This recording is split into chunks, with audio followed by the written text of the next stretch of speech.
RCM Reportage. Avec à peu près 6 mois de bataille acharnée, Elisabeth Borne se résigne. Hier, juste avant l'examen final de la réforme, elle accepte l'utilisation de l'article 49 alinéa 3 de la Constitution pour faire adopter le texte sans vote à l'Assemblée, privant de fait le débat et le vote du texte par les 577 députés.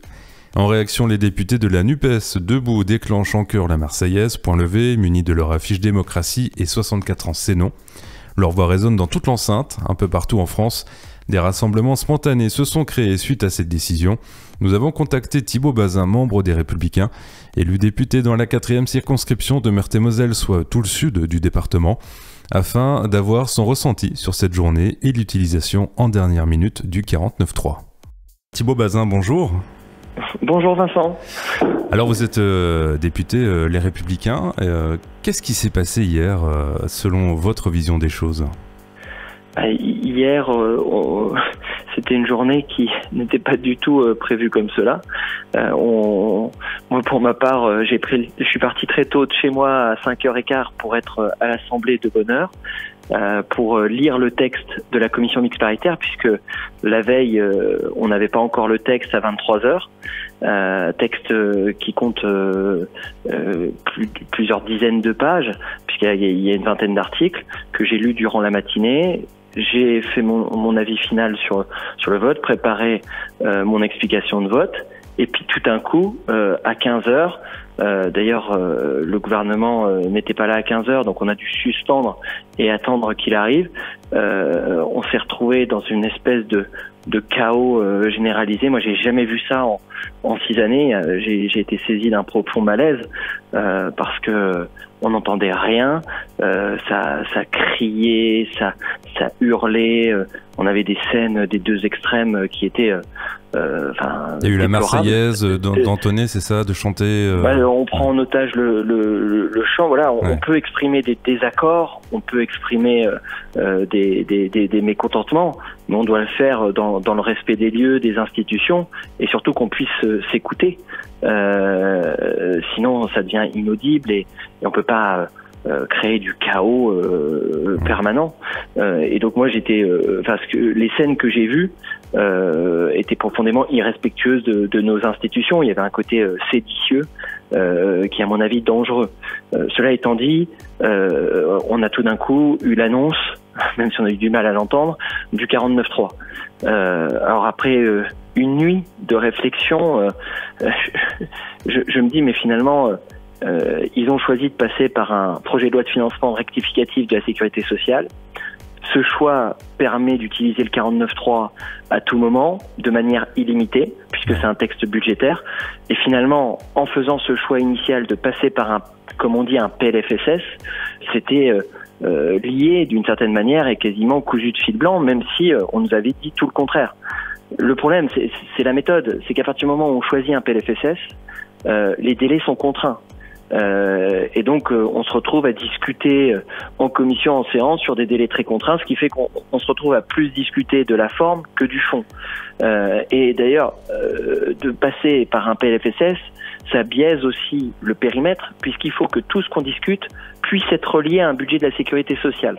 Donc tout ce qui ne peut pas être lié en dépenses ou en recettes à un budget de la sécurité sociale, par exemple l'organisation du travail, l'adaptation du travail, ça ne peut pas être évoqué. Or, comment on peut concevoir de manière juste, équilibrée, adaptée, par exemple des fins de carrière, par exemple des reconversions, c'était pas possible, c'était irrecevable. Et deuxième élément qui était problématique, c'est qu'on ne peut discuter que de ce qui est ouvert par le gouvernement dans la rectification du budget de la sécurité sociale. On ne rediscute pas de la branche famille. Or, comment on peut concevoir une garantie de notre système par répartition dans le temps si on ne garantit pas un des deux vecteurs? Vous savez, il y a deux vecteurs, le taux d'emploi et le taux de natalité. Le taux d'emploi, puisque c'est les cotisants qui financent ceux qui sont à la retraite, et les cotisants de demain sont les enfants d'aujourd'hui. Or, on a un double phénomène, un taux d'emploi, notamment pour certaines catégories de la population. Je pense aux jeunes, je pense aux seniors, je pense aux mères de famille, qui n'est pas bon. Donc, on ne pouvait pas discuter des moyens d'améliorer ce taux d'emploi puisque ça n'avait rien à faire dans un projet de loi de financement de la sécurité sociale. Et sur la question du taux de natalité, du taux de fécondité, qui en fait permet le renouvellement des générations, la branche famille n'était pas ouverte. Or, on sait bien qu'il y a quelque chose qui se relie entre les deux, c'est que le taux d'emploi des mères de famille, par exemple le taux d'emploi des mères de 3 enfants, qui permet justement d'être au-dessus de 2,1 en taux de natalité, est 2 fois moindre que le taux d'emploi des mères de 2 enfants. Puisque, en fait, on a un vrai souci, c'est que les familles sont pas assez accompagnées, que souvent, et notamment les mères, doivent arbitrer entre je continue à travailler ou j'ai un enfant, mais là, notre pouvoir d'achat diminue puisqu'on a, comme on a 2 revenus, on n'a plus le droit aux allocations familiales bonifiées, nos impôts ne sont pas diminués d'autant qui pouvaient l'être par le passé pour les générations précédentes. La prime d'accueil du jeune enfant, à partir du moment où chacun des membres du couple a le SMIC, a été raboté de 180 € par an. Tous ces éléments font que on a une véritable équation qui ne peut pas se limiter au risque retraite, à l'assurance vieillesse. Et donc on a eu un problème, à mon avis, de méthode. Le choix initial de passer par un PLFSS, à la fois sur le fond et sur la forme, n'a pas aidé à avoir une réforme complète et acceptable. Le problème, c'est que toute cette réflexion que vous avez eue, finalement, elle a servi à rien en passant par un 49.3 au final. Ah ben c'est très frustrant pour un député. Ouais. Vous savez, moi quand j'étais dans l'hémicycle, je pensais qu'on allait voter. Bah oui.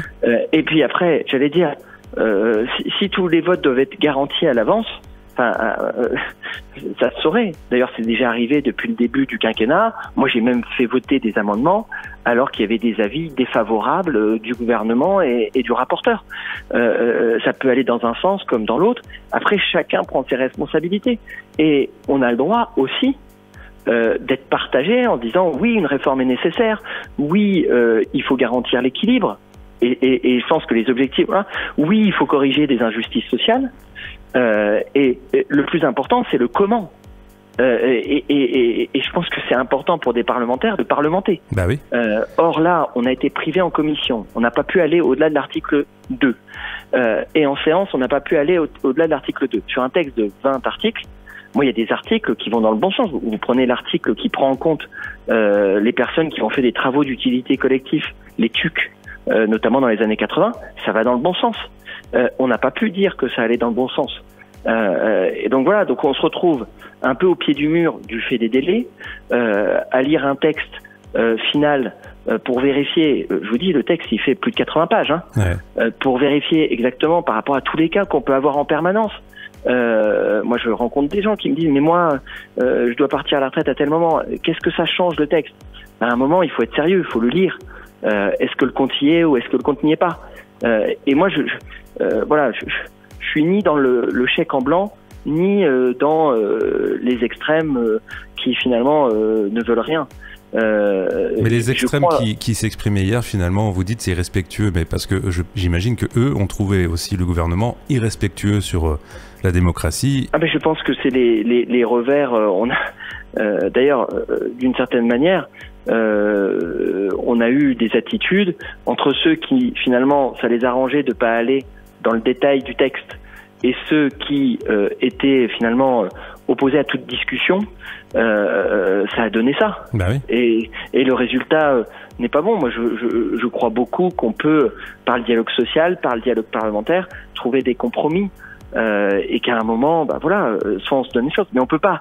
La veille d'un texte avec brandir des menaces de dissolution comme l'a fait le président, d'autres qui tout d'un coup disent ah bah on va aller discuter avec les députés pour voir s'ils sont d'accord ou pas. C'est pas une fois que le texte est ficelé, bah oui. C'est avant. Parce que ça veut dire que on ne peut que être d'accord finalement avec le gouvernement. La preuve c'est que ils ont pensé que vous n'alliez pas, enfin l'ensemble n'allait pas être d'accord et du coup il passe outre. On n'en sait rien de ce que ça aurait donné. C'est ça. En réalité, vous savez, souvent, d'ailleurs, on tape toujours sur les mêmes, sur ceux de mon groupe, mais il vous a pas échappé que nous n'étions pas le groupe principal et que nous n'étions pas non plus, je crois qu'on est le quatrième groupe de l'Assemblée et on ne représente que 10% de l'Assemblée. Et donc, c'est pas nous qui faisons toujours la différence. D'ailleurs, il y a des textes qui ont été adoptés alors qu'on votait contre, et il y a des textes qui ont été refusés alors qu'on votait pour. Enfin, je veux dire, depuis 6 mois, il faut regarder les textes. Le texte sur l'éolien, par exemple, on a eu un vote dans un sens de notre côté, et le vote global a été dans l'autre sens. C'est beaucoup plus complexe que ça. Et puis à un moment, chaque député se prononce en conscience. Il faut le respecter aussi. On n'a pas de mandat impératif et rien n'est écrit d'avance, surtout sur un texte qui est modifié moins de 24 heures avant. Et on nous dit, voilà, il y a ça, faut qu'on vérifie, et chacun se prononce en conscience. Après, aujourd'hui, on nous a empêchés de nous prononcer. Et finalement, on peut refaire le match 10 fois. C'est un choix le choix de passer par un PLFSS, c'est le choix du gouvernement. Le choix de passer par un 49.3, c'est le choix du gouvernement. Est-ce que il leur manquait des voix? Il y a qu'eux qui savent. Oui, mais ce qui est sûr, c'est que là, c'est pas de l'huile qu'ils ont jeté sur le feu, c'est de l'essence, quoi. Enfin, vous avez vu les rassemblements spontanés suite à la déclaration. Mais je pense aujourd'hui que l'orchestration, les réunions de crise qui se sont succédées, qu'on suivait par les médias, où ils se retrouvaient, on sait depuis des semaines que le vote sur une telle réforme sera serré. On l'a pas découvert hier, on l'a pas découvert avant-hier. Tout le monde le sait depuis des semaines que ce sera serré. Et donc à un moment, je comprends pas pourquoi avoir fait tout cela si in fine c'était pas si c'était pour en arriver à un 49.3, qu'il le fasse plus tôt, puisque d'une certaine manière voilà. Et les messages, moi j'ai fait part de mes avis sur le texte, à la fois que j'étais persuadé qu'il fallait une réforme, que des efforts étaient nécessaires, qu'il fallait, et je partageais les objectifs, je vous l'ai dit, mais qu'il y avait des lacunes, des manques, et il y avait qu'eux qui pouvaient les corriger, puisque nous, c'était irrecevable si on les déposait. Et donc, d'une certaine manière, c'est eux qui tenaient le stylo de pouvoir convaincre encore davantage ou pas. Soyons bien clairs, hein. La responsabilité ne peut pas être envoyée que sur quelques députés qui peut-être, si j'ai des collègues qui votaient contre, si j'ai des collègues qui votaient pour, si j'ai des collègues qui s'abstenaient, je veux dire, on est 577, c'est la représentation nationale. C'est ça, donc quand la représentation nationale, admettons, vote non, le gouvernement aurait dû jouer le jeu de ce qui est en place, de la démocratie, quoi. Donc là, on peut comprendre mais comme c'est arrivé la semaine dernière, il y avait un texte porté par la présidente du groupe Renaissance avec le garde des Sceaux au banc, un texte qui a priori devait être majoritaire. Il a été mis au vote et il a été refusé. D'ailleurs, il y a eu 3 bras d'honneur pendant le débat du garde des Sceaux. Oui, c'est vrai. Je veux dire, faut se rappeler aussi du contexte dans lequel on est et d'attitudes, parfois des extrêmes, parfois du pouvoir en place, qui n'aident pas. Après, voilà, toute réforme est compliquée, mais à un moment, dans un contexte de majorité relative, pour construire à un moment des compromis, il faut se donner du temps. Et c'est peut-être une leçon qu'on doit avoir, c'est que passer par un PLFSS avec des délais si contraints, vous savez, moi j'ai été sur des textes très longs par le passé. Le texte, par exemple, sur l'évolution du logement, de l'aménagement et du numérique, on a passé 3 semaines et demie en séance. Le texte sur la bioéthique, on a passé plusieurs semaines d'audition, ensuite plusieurs semaines en séance. Il me semble qu'on a même passé quasiment 4 semaines en séance. Et ça n'a choqué personne. Et donc à un moment, je pense que le facteur temps est important dans le dialogue parlementaire. Le deuxième élément, c'est sur le périmètre. À un moment, sur un sujet qui touche à la protection sociale, il faut qu'on puisse ouvrir toutes les branches de la protection sociale parce qu'elles sont toutes liées. Quand vous avez un accident de la vie, forcément, ça a un impact sur le travail. quand vous construisez une famille, ça a un impact sur le travail. Quand vous avez une maladie, ça peut avoir un impact sur le travail. Tout est lié. Et notre belle protection sociale, qui est ce patrimoine pour tous ceux qui n'en ont pas, il faut qu'on puisse le garantir. Donc je pense que de toute façon, il faut remettre le métier sur l'ouvrage, mais peut-être en adaptant et peut-être de manière moins brutale et moins imposée, parce qu'aujourd'hui on a quand même eu un flou intégral et des écarts aussi entre les annonces et la réalité dans le texte, ce qui a pu aussi susciter des doutes et des incompréhensions. Je pense qu'il faut être peut-être plus modeste et adapter au fur et à mesure les choses. Mais c'est pas, je vous dis pas que c'est simple. Je dis juste que c'est ni tout blanc ni tout noir. D'ailleurs, la réalité des vies, les parcours de vie sont de plus en plus complexes. Et c'est aussi ça que doit traduire notre législation. Le problème, c'est la crédibilité, une fois encore, quoi. Quand on annonce pendant des jours qu'il y aura un vote et que la veille, le jour même, on dit finalement non, c'est compliqué. Mais moi, j'ai été sidéré. Je veux dire, moi, quand ils ont annoncé qu'ils allaient passer par un PLFSS à la fin de l'année dernière, on était en décembre, je me suis dit, c'est parce qu'ils veulent passer par 49.3. Bah voilà. Et puis ils ont dit l'inverse après pendant des semaines. Mais si on n'oublie pas et qu'on prend un peu de recul, les réactions, et je pense que si on regarde dans les médias ce qui a pu être commenté au moment où ils ont dit on va passer par un PLFSS rectificatif, ce qu'ils n'ont pas fait les précédentes années, un PLFSS rectificatif. Autant on a des budgets de l'État rectificatifs réguliers. Moi, depuis 6 ans, c'est la première fois qu'on avait un PLFSS rectificatif, et surtout un budget modificatif de la Sécu qui est lancé le 10 janvier alors qu'on commence au 1er janvier le budget de l'année. C'est comme si une commune faisait un budget modificatif une semaine après avoir mis en œuvre son premier budget. Ouais. Honnêtement, on sentait qu'il y avait quand même une intention et un choix délibéré de cette méthode. Ouais. Après, c'est leur responsabilité et je suis pas à leur place. Non, mais vous, en tant que député, alors je dis vous tous, en tant que député, vous sentez quand même flou. On a pris en otage de l'obstruction, pris en otage des conditions d'irrecevabilité, puisqu'on ne pouvait pas tout discuter. Vous savez, moi, j'ai des collègues vosgiens qui écoutent vos antennes, qui sont spécialistes du travail. Je pense à Stéphane Viry, par le passé Gérard Cherpion. Ils ont été très frustrés puisque on n'a pas pu envisager les mesures travail. Et je les comprends pour le coup, parce qu'on peut pas imaginer une retraite sans le travail, comme on peut pas imaginer le travail sans forcément demain la retraite. Et c'est vrai que je vois par exemple les sujets de retraite progressive. Il fallait qu'on puisse assouplir, adapter pour construire ces parcours de fin de carrière. Et là, on s'en est pas donné totalement les possibilités. Je dis pas qu'il n'y avait pas des choses intéressantes dans le texte, mais du fait que il fallait que ça se raccorde à un budget de la sécurité sociale, on n'avait pas l'ensemble des éléments.